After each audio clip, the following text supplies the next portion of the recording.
Ladies and gentlemen, friends and family, you are tuned in to Stoop Sounds Sessions. I'm in Philadelphia, and I have the privilege of sitting next to Philadelphia royalty, if you ask me, and I'm sure plenty of you agree. Chill Moody, thank you so much for being here. I appreciate it. How you? All is well. I'm great, thank you. How you feeling today? I'm good. It's a Wonderful. beautiful day. It is. I'm so excited to get into this conversation. Wait. I'm excited for your friends, your fans, your following to have an opportunity to get to know you better. So we're going to dive right in. Okay. I'm really excited to mention your virtual performance at the Belmont Mansion. Yeah. So that is something that you did with the Mann Center to celebrate Black History Month. Voices of Hope, ladies and gentlemen. Go check it out. So your introduction to that performance. In Live from Cafe Breezes, you mentioned living out your ancestors' wildest dreams. And that truly caught my ear and my attention. So when it comes to ancestry, the history of your family, the people that have raised you, grandparents, great-grandparents, what does ancestry mean to you personally? Who do you know that you're making proud right now? Everybody. They tell me. That's why I got into this, to fit in with my older cousins, to, garner that respect from my aunts and my uncles, for them to walk around proudly and be like, yo, that's my cousin right there. That's my nephew right there. Look, he's doing nice things. Like I thrive off of that. I got into this for that, for their recognition. It didn't matter anything else, anything broader than that. That performance in particular, I'm always reminded, like the Biggie Smalls lyric when he says, you never thought that hip hop would take it this far. Like we continue to just amplify that and continue to multiply, that concept, that thought. Like hip hop continues to just do more and more nice things. So I just felt like all of that encompassed that, living out our ancestors' wildest dreams. Like who would have thought we'd be here? We performed on the Belmont Mansion, like you said. That was Pennsylvania's first stop on the Underground Railroad. So to bring that, back around years later and be able to, stand on those sacred grounds and to be able to, speak the message that, came across in that Voices of Hope. Shit like that is important, at least to me. Right, and it's so impactful and powerful that you are doing that and leading, and by example, I'm sure there's plenty of other people maybe on similar paths. They see you doing what you're doing and they know, all right, I can do it too if he's doing it, so that's what it's about. Very powerful shit. So when it comes to Smile More, the next track that you did after that, in Voices of Hope, you start talking about uplifting and encouraging a brother, whether by blood or not. And that moved me because that is a conversation that I feel is not readily had. And you mentioned that in the song. You say, I know we don't normally express our emotions, but we should and we can. Tell me a little bit more about that. Unpack maybe the men in your life that you did see being a little bit more expressive, and maybe you were confused because most men don't do that, or vice versa. Exactly. That's exactly what that song is rooted in. I'm lucky enough, blessed enough to have a group of friends, a group of male friends that, aren't afraid to, express their emotions, and we can tap in and really have the quote unquote tough conversations, but always daily, let's check in on each other. How you feeling today? Like I just twisted my hair up. Somebody's like, you cool? Like everything cool? Because that's tied to outcries for my mental health's a little bad or whatever. I'm like, nah, I'm feeling amazing. I'm feeling great. I just felt like expressing myself in a different way. But to be able to have those conversations is important. So the song Smile More comes from a real spot. Me and a friend of mine had really, really, long, drawn out, much needed conversations about battles with alcohol, battles with, coming where we come from, and, just life in general. But these conversations continue to happen, and, you don't always have the answers, but having a positive outlook on it is at least a start. So it's like, all right, I just smile more. I bet you things will happen better once you just at least, you know what I mean? Right. Very powerful. I love that you're encouraging everyone to go ahead and do that. Like I said, there are so many people, men especially, that might not have anyone in their corner that are telling them, it's okay to be more positive. Do you have any personal friendships, relationships? Did you go through any hardships when transitioning into being a more positive person? Did you come across any, pushback, any judgment when you started operating this way? Plenty. So when I first started, rapping, when I first started with music, I've been rapping since third grade. There's always been, a path I planned on taking. But early on, I'm rapping about what I saw. You know, I'm selling this, I'm shooting that. It's, you know, mad vulgarity and all kind of just nonsense. But it's what I was around. But it wasn't necessarily my story about what I was around. You know, I wasn't really speaking from my vantage point. But it's what was trendy. It's what was catchy. It's, you know, what you thought as an artist you needed to do. Yeah. And just in, you know, learning more about yourself, finding yourself more, it was like, no, let's just be real within all of this. And a lot of that, I was pushed a lot from, you know, the people I say I was looking for their attention, my cousins and shit like that. They're like, you know, you can rap, like, it's cool, but tell your story. Like, you know what I mean? Like, you go to college, like, I mean, like, tell, you know, follow your journeys, speak to your story, because that's what we want to hear. So yeah, I was definitely influenced by them to really just tap into myself and just to be myself. Amen. Is there a turning point? Is there a situation that jumps out in your mind where everything stopped and you said, I'm done with that. I'm standing strong and tall in this, in nice things, in positivity and peace? It's a couple of them. One that comes to mind, I had a meeting with Deanna Williams, true Philly royalty.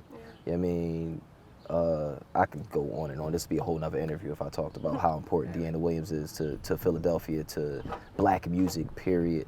But I had a meeting with her when we first met, and I gave her a CD, and we had a song on the CD.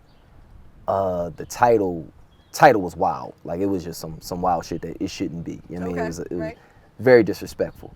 And she's reading and she's like, I thought you were somebody else. Like, you know, they told me you were somebody else. That's why I'm taking this meeting, and now I'm looking at this song, and I had nothing. You know, I could, you know, justify why, but I'm like, it really made no sense. There was no reason for me to do that. And in that same token, around that same time, my mom became like a really big fan of what I was doing and supporter, and, you know, was going telling her coworkers, listen to my son or whatever.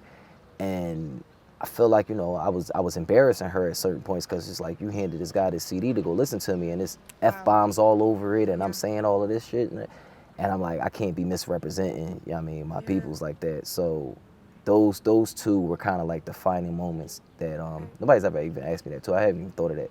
But those were moments where I was like, you know what, let's clean this up a little bit. Let's, you know, really be, you know, who we are and understand who we're representing.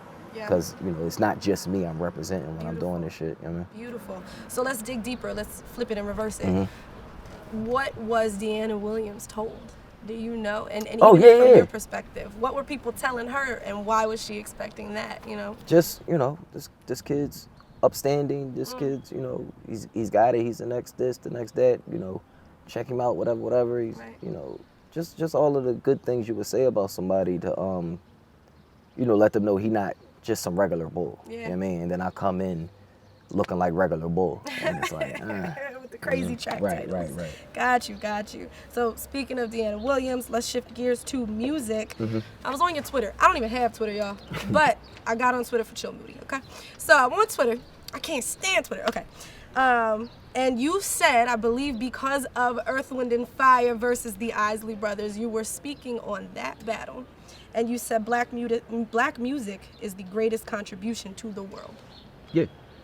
Tell me why you feel that way. Have you heard our music? Like, what do you mean? Like, everything drives off of black music, I feel. And it's just rock music is black music. Pop music is black. This is what we are. This is our contribution to the culture, to the world. Like, that's what we gave the world rhythm. You know what I mean? We gave them a vehicle to, you know, input messages into, you know, whatever you're trying to do.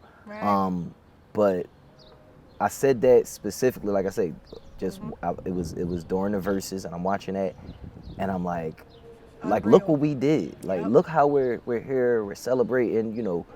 If you're going through something, it's some music. I mean, whatever it is. But yeah, it was no hyperbole at all. Like, I really not at feel all. that way. Like, I really, agree. really feel that way. Yes. What would you say, and this might be a little outlandish, what would you say to somebody that denies that? Because they're out there. I would just tell them to listen. And on top of that, you look 10 years from now and you want to know what was going on 10 years ago and you want to learn through the music, whose music are you turning to? Like, you can't, there's not a lot of heavy metal music that's going to tell about what's going on right now. I mean, if it is, I could be wrong, but I just don't feel like other cultures are making music that is a testament of the time that they're in. I feel like that's what we do best, and I think that's the best thing to do with music. Like, I should be able to go back and feel how you felt when you wrote that. Amen. Feel, I listen to what's going on, and I feel that. I mean, I still feel it today because a lot of that shit's still going on, but that's a timestamp, I mean, with the shit that they was making then. So I just feel like, we carry on that tradition. Yeah, we are the storytellers, absolutely. There you go. So entrepreneurship. Yeah. Kombucha. Yeah. Health, mental health, physical health, spiritual health. You are truly about these things, and you've taken that to another level in terms of your kombucha, in terms of nice things. So I want to make sure everybody knows what they can find, where they can find it, and your journey a little bit. Tell me about starting that up. So Nice Things is my lifestyle brand. It is a record label. There's live events company, do some freelance consulting, artist development. But then there's a clothing line, there's a line of beverages. So we have Nice Things Beer, so we had Nice Things IPA, and then we did Nice Things Cream Ale. Those were 2 collaborations with Dock Street Brewery in West Philly. Depending on when this comes out, I have a wine coming out, or we have wines available. You hear that, ladies? Yeah, some Nice Things. And then Nice Things Smooth Chardonnay will be out, soon. And then most recently, we did the kombucha that you're speaking of. So Nice Things Kombucha. I linked with Baba's Bucha in Phoenixville, and Gangs of Tomorrow marketing agency. We all came together, and created what is Nice Things Kombucha. The first one is Go-To Grapefruit. The first flavor is called Go-To Grapefruit. It's grapefruit, blood orange, hibiscus, ginger, and it's an herb called Go-To Cola, which is an herb that promotes cognitive development, promotes, or helps with anxiety, helps with stresses and things like that, helps you focus. Wow. So it was important for me to add that into there, because like you say, we speak to that whole mental health space. Yes. Like, it's about destigmatizing it and being able to have those conversations just like you would have with anybody if they had a cold or something like that. Amen. Like, it should be looked at in them same ways. So, but yeah, Nice Things it's a lot of things. I firmly believe everybody should have nice things, and nice things isn't necessarily Benzes and Bentleys. If you got a trans pass and you getting to work every day and you provide for your family, you should appreciate that as nice things. But yeah, whatever. Appreciate what you have in your life as nice things. We live by that. And I turned it into a brand, and we doing a lot of shit. Powerful. This is why I called him Philadelphia royalty. These are only king things happening right here. King things, I like it. Thank you for being an advocate of something that is so important, so special, so necessary to the world. I mean, when do you stop and take that in? When do you feel gratitude at its highest level for not only do I believe in these things, but I've been given the opportunities to truly impact the world in this way? Just constantly. Like, I don't, there's no like one high defining moment or anything like that. The fact that you're saying these things and I know you're genuinely feeling these ways, that's enough for me. Like, that's, my one goal is to inspire, to quote Button. That's how I feel. Like, so when people are telling me, throughout the day, we was talking to Soraya and she's like, like that type shit, that's what, how am I supposed to feel? I didn't think it would even ever go that far. And especially being from Philly, where there have been times, I think it's completely different now, but there's always been times where, we felt like the city didn't show the city love. Like, we didn't have that brotherly love, sisterly affection that we claim to have as far as the music was concerned. So, you never really expect people to really just outwardly show you love in your hometown. It's sad, but it's true. But it's not like that. Like, you know, when you it's not like that anymore. And when you see that, you know, face to face, right, you know, you can't help but to be grateful. Yeah, and it's because, like I said, people like you are standing so tall and representing that concept. When you see someone like Chill Moody walking this way, acting this way, how can you deny that this is something important that everyone needs? And I know you need it. Don't deny that you deserve and need nice things. You might not know how to get them. So what do?